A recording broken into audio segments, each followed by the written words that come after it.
परमेश्वर जिस प्रकार हमारे मन को जांचते हैं, इसी प्रकार वो ये भी चाहते हैं कि हम भी उनके मन में झांक कर उनके बारे में जानें और इस प्रकार हम संपूर्ण रूप से उनकी आज्ञाकारिता में चलते हैं। परमेश्वर के मन में झांक कर ही तो हम उनके अनुरूप बन सकते हैं। फिर बिना उन्हें जाने हम उनसे सही मायने में प्यार भी कैसे कर सकते हैं। शुरू करते हैं परमेश्वर के वचन से। परमेश्वर का वचन हमने प्रेरितों की पुस्तक उसका 17वां अध्याय उसकी 24वीं आयत से आगे लिया है। यहाँ इस प्रकार लिखा है, जिस परमेश्वर ने पृथ्वी और उसकी सब वस्तुओं को बनाया, वह स्वर्ग और पृथ्वी का स्वामी होकर हाथ के बनाए हुए मंदिरों में नहीं रहता, न किसी वस्तु की आवश्यकता के कारण मनुष्यों के हाथों की सेवा लेता है, क्योंकि वह स्वयं ही सबको जीवन और श्वास और सब कुछ देता है। उसने एक ही मूल से मनुष्यों की सब जातियां सारी पृथ्वी पर रहने के लिए बनाई हैं और उनके ठहराए हुए समय और निवास की सीमाओं को इसलिए बांधा है कि वे परमेश्वर को ढूंढें, कदाचित उसे टटोल कर पाएं, तो भी वह हम में से किसी से दूर नहीं, क्योंकि हम उसी में जीवित रहते और चलते फिरते और स्थिर रहते हैं। परमेश्वर के वचन को पढ़े और सुने जाने से आशीष हो। आमीन। परमेश्वर के वचन के अनुसार उनके विचार और रास्ते हमारे विचारों से बिल्कुल बेनिया अलग हैं। फिर हम उनके मन में झांकने की सोच भी कैसे सकते हैं। यशाया 55 की 8वीं और 9वीं आयत में लिखा है, मेरे विचार तुम्हारे विचारों से, मेरे रास्ते तुम्हारे रास्तों से अलग हैं। परमेश्वर ये कहते हैं। और फिर वो आगे कहते हैं कि जिस प्रकार स्वर्ग धरती से अलग है, मेरे रास्ते तुम्हारे रास्तों से अलग हैं। इसी प्रकार रोमियों की पुस्तक 11वां अध्याय 33वीं आयत में भी कहा गया है कि जो अपोस्टल पौल कहते हैं परमेश्वर के वचन के बारे में, वो 11 चैप्टर पहले लिख चुके हैं। फिर वो वहां पर कहते हैं कि परमेश्वर की बुद्धि और ज्ञान की उनकी जो गहराई है कौन जान सकता है, कौन है जो परमेश्वर को जान सकता है, उनकी जजमेंट्स, उनके रास्तों के बारे में जान सकता है, कौन है परमेश्वर के मन को जो जान सके। इस प्रकार यही दो जो आयतें हैं इनको कोट कर दिया जाता है कि परमेश्वर को जानना इंसान के लिए असंभव है और हमें इसके लिए कोशिश भी नहीं करनी चाहिए। ये क्योंकि जो परमेश्वर ने वचन में कह दिया हम उसी में सीमित रहें, लेकिन परमेश्वर ये नहीं चाहते थे। क्योंकि पहली बात अगर हम देखें उत्पत्ति 1:27 में परमेश्वर ने इंसान को अपने अक्सर रूप में बनाया। फिर उत्पत्ति 2:7 में उन्होंने अक्सर रूप कैसे पूरा किया ये बात को, वो उन्होंने जो मिट्टी का पुतला बनाया तो उसके नथनों में सांस फूंक दी, जो जीवन की ज्योति है, और उसके द्वारा जो जीवन जो सांस है उसके द्वारा फिर इंसान एक जीवता मनुष्य बन गया। उत्पत्ति 1:24 से 26 में परमेश्वर ने कहा कि धरती लिविंग क्रीचर, जो सांस लेने वाले, चलते फिरते ये कैटल जो रेंगने वाली चीजें हैं और जो बीस्ट हैं, जानवर हैं, वो सब बन जाएं, धरती से बन जाएं। लेकिन परमेश्वर ने इंसान को बनाने से पहले एक जो तृतीय पवित्र होली ट्रिनिटी है उसकी मीटिंग हुई। वो कहते हैं let us make man in our image, आओ हम इंसान को अपने अक्स और अपने रूप में बनाएं। मिट्टी के अंदर अगर हम ऑक्सीजन फूंक दें तो वो जीवित नहीं हो सकता। परमेश्वर ने अपना आप उसके अंदर फूंक दिया। यूहन्ना 1:4 में प्रभु यीशु के बारे में कहा गया है, उनमें जीवन था और वो जीवन मनुष्यों की ज्योति है। इसीलिए जब परमेश्वर का पुत्र अपना आप, अपना सांस इंसान में डालता है तो वो जीवन पाता है। कुलोसियों की पुस्तक उसका पहला अध्याय 16वीं-17वीं आयत में लिखा गया है, प्रभु यीशु में उनके द्वारा और उनके लिए सब चीजें बनाई गई हैं और उन्हीं में हम स्थिर रहते हैं। उनमें, उनके द्वारा, उनके लिए और उनमें ही हम स्थिर रहते हैं। रोमियो की पुस्तक 6वां अध्याय 23वीं आयत में वचन कहता है कि जब हम उस जो ओरिजिनल स्टेट में हमें बनाया गया था, जब हम आत्मिक मौत मरते हैं तो हम परमेश्वर से दूर हो गए पाप के कारण, और फिर प्रभु यीशु में उन्होंने हमें अनंत जीवन दे दिया। उसी प्रकार जैसे कि शुरू में परमेश्वर ने हमें जीवन दिया था, वो सांस फूंक कर। परमेश्वर इंसान बन गए ताकि हम उस रूप को पहचान सकें जिसमें हमें बनाया गया था, ताकि वो हमें दोबारा ज़ाहिर कर सकें, क्योंकि हम तो उस अनुरूप रहे ही नहीं, ताकि फिर उसको हम जाने और उसके अनुसार अपने आप को बदल सकें और उनकी इच्छाओं के अनुसार चलें और उनके साथ एक नजदीकी रिश्ते में आ जाएं। यूहन्ना 15 में 14-15वीं आयत में प्रभु यीशु अपने जो डिसाइपल्स हैं, जो चुने हुए वो 12 हैं, उन्हें कहते हैं माय फ्रेंड्स, अपने मित्र कह देती हैं कि आप मेरे सेवक नहीं हो। वो कहती है मैं मित्र तुम्हें कहता हूं कि जो मैंने अपने पिता से सुना है वो सब कुछ मैंने तुम्हें बता दिया है। परमेश्वर इंसान के साथ एक दोस्त का रिश्ता रखना चाहते हैं, और क्योंकि एक सही जो दोस्त है वही एक दूसरे के मन की बातों को जान सकता है। प्रकाशित वाक्य 3:20 में प्रभु यीशु जो 7 चर्चेस को मैसेज आता है, उसके आखिरी मैसेज में 3:20 में कहते हैं कि मैं खटखटाता हूं द्वार, जो कोई द्वार खोलेगा मैं उसके साथ भोजन करूंगा और वो मेरे साथ। जो अपने मन का द्वार खोलेगा उसके साथ वो आत्मिक भोजन करेंगे। अगर हम इसको मटेरियल फूड के बारे में भी मान लें कि ठीक है जी, जो हम खाना खाते हैं ये खाना खाने के लिए प्रभु यीशु आ रहे हैं, आत्मिक नहीं है, तब भी हम ये देखें कि जब हम खाना खाते हैं किसी के साथ तो खाने के ऊपर एक दूसरे को जानते हैं। परमेश्वर का पुत्र हमारे साथ अपने हर बात को शेयर करना चाहते हैं और हमारी बातों को वो समझना चाहते हैं, ताकि हम उनके सामने अपने मन को खोल दें। इसके ज्यादा परमेश्वर अपने मन को इंसान के ऊपर जाहिर करने के लिए क्या कर सकते हैं। यशायाह नबी की पुस्तक 41वां अध्याय 8वीं आयत में परमेश्वर अब्राहम को अपना मित्र कहते हैं, और फिर उत्पत्ति 18:23 में अपने मित्र के घर में वो खाना खाने आते हैं। परमेश्वर अब्राहम की बात को सुनते हैं। वो अब्राहम उन्हें कह देता है, क्या आप धर्मी जन को भी विकेट के साथ खत्म कर देंगे? परमेश्वर उनकी बात सुनते हैं, क्योंकि उन्होंने सदोम और गमोरा को खत्म करने का अपने मित्र से पहले ही बात की थी। पहला शमूएल 18वां अध्याय 12वीं आयत में राजा साउल दाऊद से डरता है क्योंकि परमेश्वर उसके साथ थे। राजा दाऊद को परमेश्वर के मन का इंसान कहा गया है, क्योंकि वो परमेश्वर से पूरी तरह से प्यार करता है। दूसरा शमूएल 6:14 में जब आर्क ऑफ द लॉर्ड, जो वो मिलाप का तंबू लाया जा रहा है यरूशलेम में, तो राजा दाऊद नाचता है उसके परमेश्वर के सामने, और उसने एक लिनन एफोर्ड पहना हुआ है।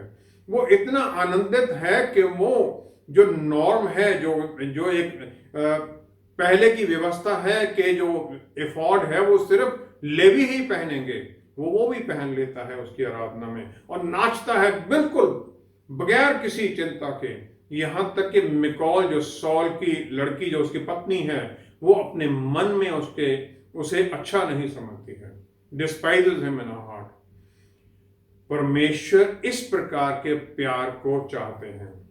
यिर्मयाह नबी की पुस्तक 17वां अध्याय 10वीं आयत में परमेश्वर नबी से कह देती हैं कि मैं यहोवा परमेश्वर मनों को जानता हूं, आई टेस्ट द माइंड, ताकि मैं हर एक को उसके कामों के अनुसार फल दे सकूं। परमेश्वर इंसान से ये नहीं चाहते कुछ भी कराना जो वो खुद नहीं चाहते हैं। जो हमसे चाहते हैं वो खुद भी करने के लिए तैयार हैं। अगर वो कहते हैं मुझसे प्यार करो, तो वो उतना ही प्यार हमसे करना चाहते हैं। इसलिए जब हम परमेश्वर के सामने अपने मन को खोलने की कोशिश करते हैं, तो परमेश्वर 2 कदम और ज्यादा हमारी तरफ आते हैं और अपने आप को हमारे ऊपर पूर्ण रूप से जाहिर कर देते हैं। अगर परमेश्वर चाहते भी हैं, तब भी हम संसारिक जितने भी बुद्धि वाले लोग हैं, उन पर परमेश्वर अपने आप को क्यों जाहिर करेंगे? व्यवस्था विवरण 6ठा अध्याय उसकी 4-5वीं आयत में अगर हम देखें तो वहां पर शिमा प्रेयर है, जो कि यहूदी लोग सवेरे शाम करते हैं। सुन इज़राइल, फिर वहां पर है परमेश्वर कहते हैं अपने परमेश्वर को पूरे मन से, पूरे प्राण से, पूरे बल से प्यार करना। हम किस प्रकार किसी से प्यार कर सकते जैसे हम जानते भी नहीं हैं पूरी तरह। भजन संहिता 19 की पहली आयत में राजा दाऊद कहते हैं आकाश परमेश्वर की महिमा का वर्णन कर रहा है और आकाश मंडल उसकी हस्तकला को प्रकट कर रहा है। नेचर परमेश्वर को जाहिर करती है। परमेश्वर का मकसद अपने बेटे को इस धरती पर भेजना सिर्फ हमें छुड़ाने के लिए ही नहीं था, बल्कि वो ये भी चाहते हैं कि हम उनको जाने, उनके बारे में जाने और उनके जैसे अनुरूप बनने के लिए फिर कोशिश में लग जाएं पवित्र आत्मा परमेश्वर की अगुवाई में। यूहन्ना 1:14 में लिखा है, वचन देहधारी हुआ और फिर वो हमारे बीच रहा और हमने उनकी महिमा देखी। महिमा जो परमेश्वर के इकलौते पुत्र की है, महिमा अनुग्रह और सच्चाई से भरी हुई।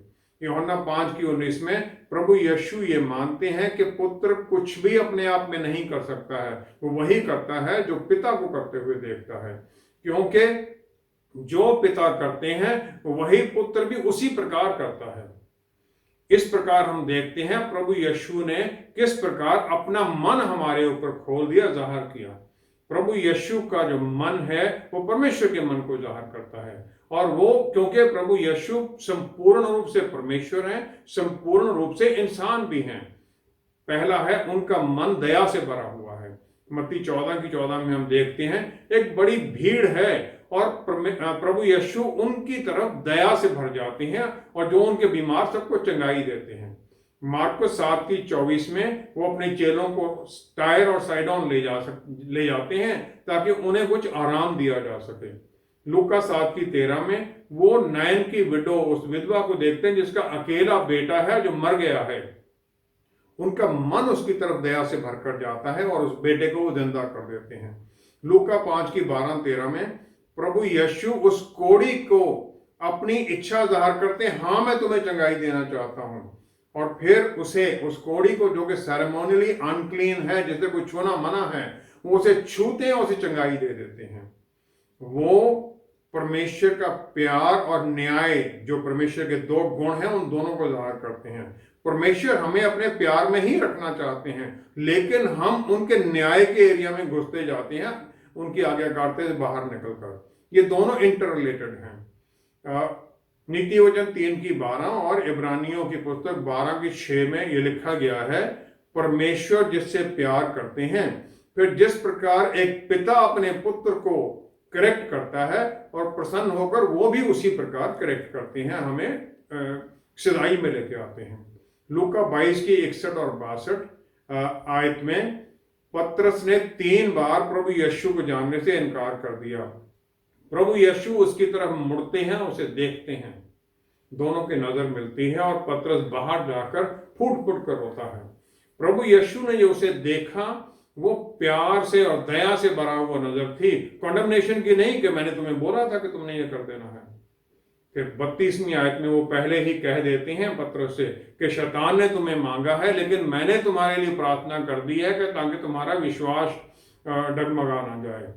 वो चाहते हैं कि हम उनके साथ जुड़े रहें, अपना मन वो जाहिर करते हैं हमारे ऊपर। यूहन्ना 8:3-11 तक एक औरत है जिसे व्यभिचार में पकड़ लिया जाता है और वो प्रभु यीशु के सामने लाई जाती है ताकि उसे पत्थर मारकर मार दिया जाए।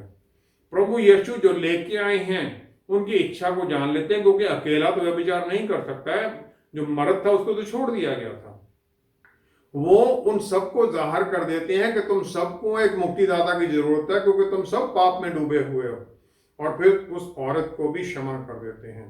यूहन्ना 21:15-17 आयत तक वो साइमन पीटर पतरस से 3 बार पूछते हैं कि तुम मुझसे प्यार करते हो, और हर बार फिर उसे एक जिम्मेवारी दे देते हैं कि तुम भेड़ों को चराओ, उनकी देखभाल करो, उन्हें भोजन दो, आत्मिक भोजन, ताकि पतरस रसूल वो जो उन्होंने 3 बार इनकारी हुए थे उससे बाहर निकल सकें।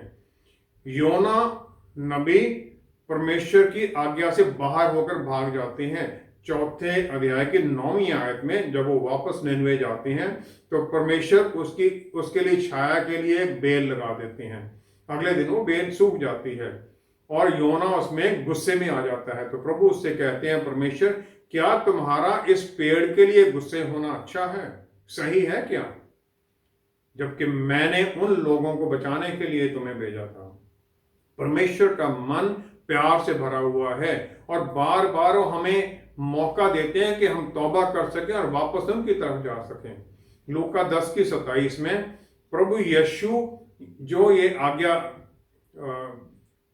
उधर ड्यूटरोनॉमी 6 में थी शिमा वाली आज्ञा, उसको कह देती हैं अपने परमेश्वर को पूरे मन से, पूरे प्राण से, पूरे बल से और विद ऑल योर माइंड। फिर वो कहते हैं ये सबसे बड़ी और पहली आज्ञा है। किसी को भी, किसी भी इंसान को इस फॉलन नेचर में परमेश्वर से इस तरह पूरी तरह प्यार करना इम्पॉसिबल है।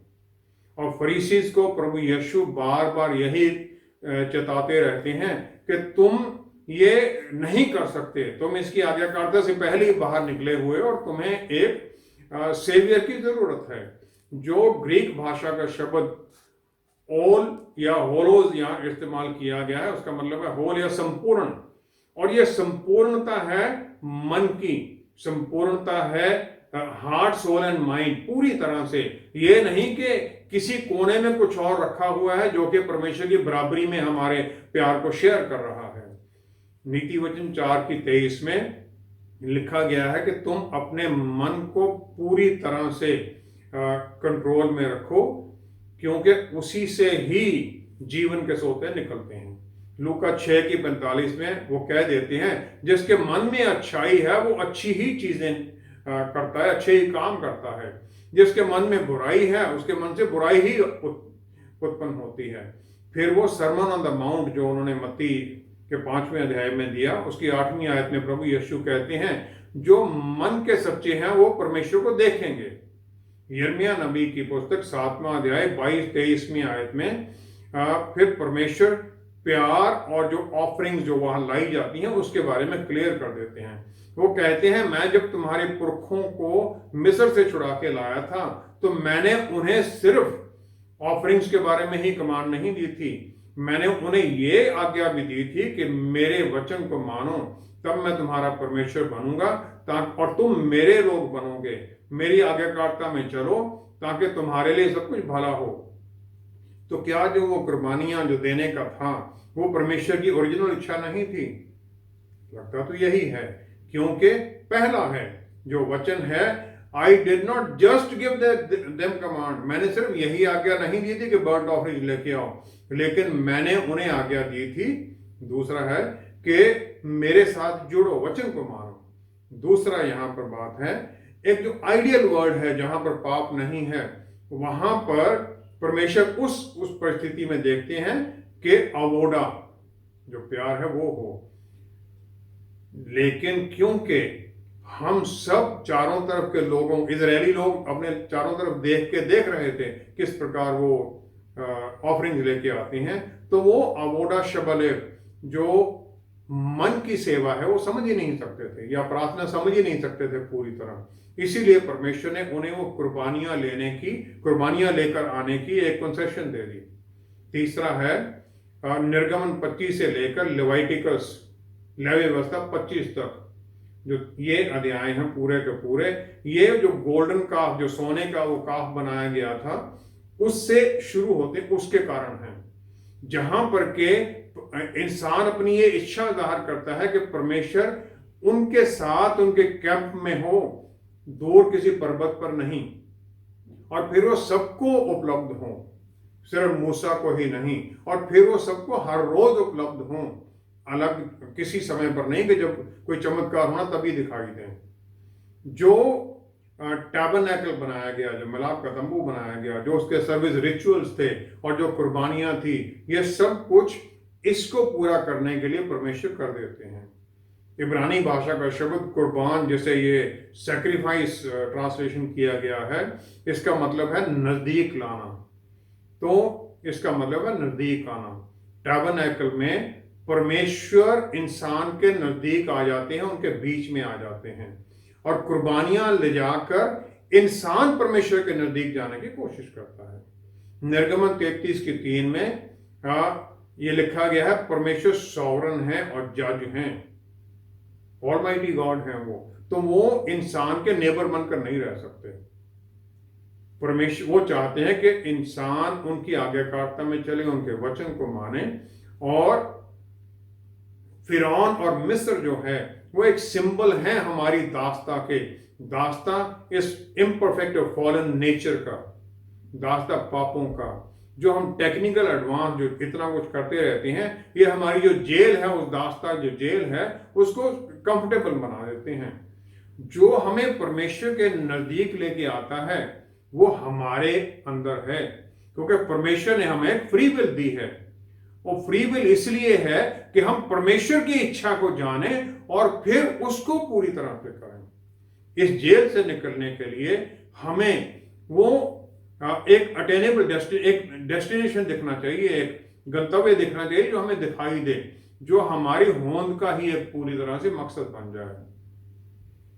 एक्लेसियास्टिक सपोपदेशक 3:11 में लिखा गया है, परमेश्वर ने इंसान के भीतर वो अनंत काल उसके अंदर डाल दिया है, लेकिन कोई भी परमेश्वर के काम को पूरी तरह से समझ नहीं सकता है। इस कैद से निकलने के लिए, दुनिया की कैद से निकलने के लिए हमें इटर्निटी, अनंत काल से जुड़ना होगा, और वो अनंत काल सिर्फ और सिर्फ परमेश्वर में ही है। पहला इतिहास 16:11 आयत में परमेश्वर ये आज्ञा देते हैं कि अपने परमेश्वर की तरफ देखो, उनके बल को देखो और उनके मुंह की तरफ ताको। परमेश्वर से प्यार करना एक रेसिप्रोकल है। परमेश्वर ने पहले हमसे प्यार किया और हमें बना दिया। इंसान को आखिरी दिन बनाया गया, छठे दिन, ताकि सातवें दिन जो है, जो पहला ही दिन उसका है, वो शबत में चला जाए, रेस्ट में चला जाए। पहला यूहन्ना 4:19 में हम देखते हैं कि हम परमेश्वर से इसलिए प्यार कर सकते हैं क्योंकि उन्होंने पहले हमसे प्यार किया। परमेश्वर अपना मन हमारे ऊपर जाहिर कर देते हैं ताकि हम उनके ऊपर अपने मन को खोल सकें और हम उन्हें फिर प्यार कर सकें, उनकी आशीषों में फिर हम बने रहें। अगर हम उनके मन में नहीं झांकने की कोशिश करेंगे तो हम अपने आप को भी पूरी तरह उनके सामने जाहिर नहीं कर सकते। वचन के अनुसार परमेश्वर अपने मन को हमारे ऊपर किस प्रकार प्रकट करते हैं? प्रभु यीशु ने जो कहा उसी के अनुसार अपने जीवन को जिया और उनका मन उन्होंने अपने कामों के द्वारा हमारे ऊपर जाहिर कर दिया। वो जो किसी की अशुद्धता थी वो भी उसे खत्म कर देते हैं अपनी पवित्रता के द्वारा। जो लेपर है, कोढ़ी है, जो मुर्दा है, वो उसे भी छू देते हैं, जबकि ये मना था यहूदियों के लिए, क्योंकि अपनी क्रिएशन से प्यार करते हैं। पहला यूहन्ना 4:8 में लिखा गया है, प्रभु यीशु मतलब ये बताता है ये वचन कि हम परमेश्वर को किस प्रकार प्रसन्न कर सकते हैं, क्योंकि परमेश्वर तो प्यार है। पहला यूहन्ना 1:5 में लिखा गया, परमेश्वर रोशनी है और उनमें कोई अंधेरा नहीं है। और दूसरी स्टेटमेंट है इब्रानियों 11:6 में, विश्वास के बिना परमेश्वर को प्रसन्न करना असंभव है। ये स्टेटमेंट्स 3 चीजें परमेश्वर के बारे में बताती हैं। पहला ये कि वो हमें सब कुछ अच्छी चीजें देना चाहते हैं। रोमियो 8:32 में लिखा गया है, जब परमेश्वर ने अपने बेटे को ही हमारे ऊपर दे दिया, कुर्बान कर दिया, जो उनके सबसे ट्रेजर्ड पोजीशन थी, वो फिर हमें दूसरी चीजें क्यों नहीं देंगे। प्यार हमेशा देता है और विश्वास हमेशा मांगता है और लेता है। दूसरा है अंधेरा छुपाता है, रोशनी दिखाता है, जाहिर कर देता है। परमेश्वर अपने आप को जाहिर करने चाहते हैं हमारे ऊपर, उनमें कोई अंधेरा नहीं है। यूहन्ना 14:20 और 26 में प्रभु यीशु ये कहते हैं कि दोबारा जी उठने के बाद में, उठाए जाने के बाद में, उनकी महिमा के बाद में वो परमेश्वर के साथ होंगे और विश्वासी उनमें होंगे और वो हम में होंगे। और ये पवित्र आत्मा परमेश्वर वादा पूरा कर देते हैं। परमेश्वर हमारे सबसे नजदीक उस समय होते हैं जब हमें एक मुश्किल काम दिया जाना होता है। उत्पत्ति 28:12-18 में अगर हम देखें तो आइजैक से याकूब वो आशीष पाकर भागता है लबान अपने मामा की तरफ, क्योंकि एसाऊ से उसे डर है। और फिर रास्ते में वो एक जगह पर सो जाता है और वहां पर वो एक सीढ़ी देखता है जो धरती से स्वर्ग तक पहुंच रही है और स्वर्गदूत उस पर आ जा रहे हैं और ऊपर में परमेश्वर खड़े हैं। और इस परिस्थिति में जब वो जा रहा है, किसी को जानता नहीं, नई जगह में जा रहा है, याकूब को कंफर्ट की जरूरत थी। परमेश्वर अपने आप को जाहिर कर देते हैं उसके ऊपर। फिर अब्राहम और आइजैक से जो उन्होंने वादा किया था वही उसके ऊपर दोहरा देते हैं। उत्पत्ति 32 में 24 से 29 तक फिर जब वो वापस आता है, परमेश्वर फिर उससे मिलते हैं, उसे ह्यूमिलिटी सिखाना चाहते हैं, लेकिन याकूब जबरदस्ती उनसे एक आशीष लेना चाहता है। फिर उसे एक शारीरिक उसकी ये जांग का मसल तोड़ दिया जाता ताकि वो आगे झुक सके, हलीमी में आए। परमेश्वर का प्यार याकूब के जाते और आते वक्त दोनों समय जाहिर होता है। लूका 9 की 28 से 36 में अगर हम देखते हैं, प्रभु यीशु का रूपांतरण होता है और उससे पहले वो कुछ दिन पहले पूछते हैं चेलों से कि लोग मेरे बारे में क्या कहते हैं। फिर वो चेलों से कहते हैं तुम मेरे बारे में क्या सोचते हो।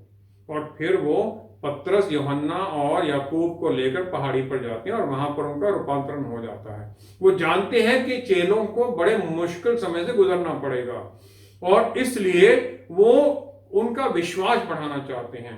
जो ट्रांसफिगरेशन, रूपांतरण की जो ये घटना है, ये माना जाता है कि ये विश्वासियों को ये बताने के लिए है कि प्रभु यीशु में व्यवस्था और जो प्रोफेट्स हैं वो सब कुछ पूरा हो जाता है। ये भी होता है, लेकिन जो वचन है उसमें मूसा और एलाइजा नबी उनसे बातें करते हुए दिखाई देते हैं। जाते हुए भी वो परमेश्वर के पुत्र की आराधना नहीं करते हैं। और जो बादल आता है जिसमें से ये आवाज आती है, ये मेरा प्यारा पुत्र है, इसकी सुनो, वो उनके जाने के बाद आता है।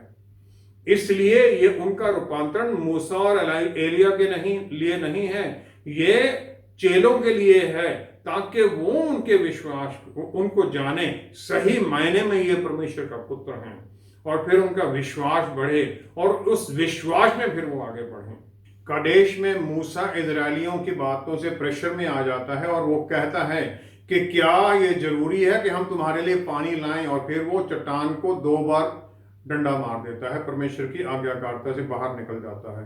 इसी तरह एलिया नबी जेजबेल रानी से डरकर भाग जाते हैं। उससे पहले उन्होंने परमेश्वर की शक्ति को देखा था जब ऊपर से आग उतरती है। प्रभु यीशु जानते हैं कि जो चेले हैं उन्होंने इसी प्रकार दुविधा वाली परिस्थितियों में जाना है, और मेरा मानना यह है कि मूसा और एलिया को इसीलिए बुलाया गया था वहां पर, ताकि उनको दिखाया जा सके और फिर उनको उनकी बातों को याद कर लें चेले। परमेश्वर को जानना उनसे नजदीकी दोस्ती बनाना नहीं है, लेकिन उनको जानना उनकी आराधना करने के लिए है। प्रभु यीशु के साथ चेले तकरीबन 3-3.5 साल तक बिल्कुल नजदीक रहे, एक ही कमरे में तकरीबन, लेकिन फिर भी वो उनकी हजूरी में हमेशा एक और था। पहला कुरिन्थियों 11 की पहली ही आयत में पौलुस रसूल कहते हैं कि जैसे मैं हूं मेरे तरह करो, जैसे मैं प्रभु यीशु की तरह करता हूं। फिर वो पहला थिस्सलुनीकियों उसकी 2 अध्याय 8वीं आयत में कहते हैं, पॉल, साइलस और तिमोथी, कि हम प्रभु यीशु को इमिटेट करते हैं, क्योंकि हम तुम्हारे साथ सिर्फ वचन ही नहीं अपने जीवन को भी बांटते हैं। प्रभु यीशु ने भी हमारे साथ अपने जीवन को बांट दिया। इसी प्रकार परमेश्वर हमारे ऊपर अपने मन को खोलना चाहते हैं, और यही हमसे चाहते हैं कि हम दूसरों के साथ अपने जीवन को बांट लें। आइए हम प्रार्थना करें। पिता परमेश्वर, धन्यवाद है आपने हमें आशीष दी कि हम आपको जाने, वचन के द्वारा, कामों के द्वारा, और पवित्र आत्मा परमेश्वर से हमें सिखाते हैं सब कुछ। आशीष दीजिए कि हम अपने मन को आपके सामने पूरी तरह से खोल सकें, और फिर परमेश्वर हम आपके मन में झांक सकें, जान सकें वो दर्द जो हमारी गलतियों के कारण आप सहते हैं, और फिर हम आत्मा के द्वारा सही रास्ते पर चलने वाले बने। पिता परमेश्वर, सारा आदर आपको देते हैं। सब कुछ आपके प्यारे बेटे प्रभु यीशु के पवित्र नाम में मांगते हैं। आमीन, आमीन, आमीन। हम सब प्रभु यीशु में नया जीवन पाकर पवित्र आत्मा की अगुवाई में इसलिए आते हैं कि हम परमेश्वर के मन में झांक कर उनकी इच्छाओं और भावनाओं को समझ सकें, ताकि हम ना सिर्फ सही मायने में आज्ञाकारी हो जाएं, बल्कि उनकी आराधना भी पूरे मन से कर सकें। हमारे साथ एक बार फिर जुड़ने के लिए आपका बहुत बहुत धन्यवाद। अगले हफ्ते आपसे फिर मुलाकात होगी। Stay blessed, stay safe, shalom.